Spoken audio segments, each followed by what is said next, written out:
Hello. Hello, మేము ఎక్సిక్స్ bank నుంచి call చేస్తున్నాము. మీ క్రెడిట్ కార్డ్ ఓవర్ డ్యూ అయింది. 2 months ఓన్లీ ఇంట్రెస్టే పే చేస్తున్నారు. మీ మీద లీగల్ యాక్షన్ తీసుకోవాల్సి వస్తుంది.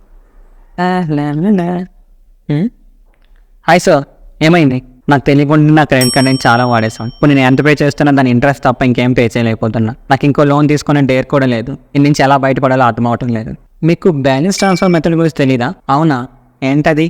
Balance transfer credit card. మీరు ఇంకో బ్యాంక్లో ఎక్కడైతే తక్కువ ఇంట్రెస్ట్ రేట్ ఉంటుందో ఆ బ్యాంక్ వెళ్ళి మీరు ఈ బ్యాలెన్స్ ట్రాన్స్ఫర్ క్రెడిట్ కార్డ్ని అప్లై చేసుకుంటే వాళ్ళు కొన్ని వెరిఫికేషన్ చేసుకొని ఈ కార్డుని మీకు ఇస్తారు. సో ఈ కార్డులో ఫీచర్ ఏంటంటే మీకు అవుట్ స్టాండింగ్ బ్యాలెన్స్ ఇంకో క్రెడిట్ కార్డులో ఉండి అది మీరు పే చేయలేకపోతుంటే ఆ అమౌంట్ని ఇక్కడికి ట్రాన్స్ఫర్ చేస్తారు. అంతేకాదు, ఈ కార్డులో మీకు కొంత ఇంట్రెస్ట్ ఫ్రీ పీరియడ్ కూడా లభిస్తుంది. అందువల్ల ఈ క్రెడిట్ కార్డ్ అమౌంట్ని ఇచ్చిన పీరియడ్లో కొంతగా పే చేయొచ్చు without interest. How do you know this? I follow CA Kalyan bro. ఎలాంటి కంటెంట్ మీకు ఇంకా కావాలంటే ఈ వీడియో లైక్ చేసి నన్ను సబ్స్క్రైబ్ చేసుకోండి.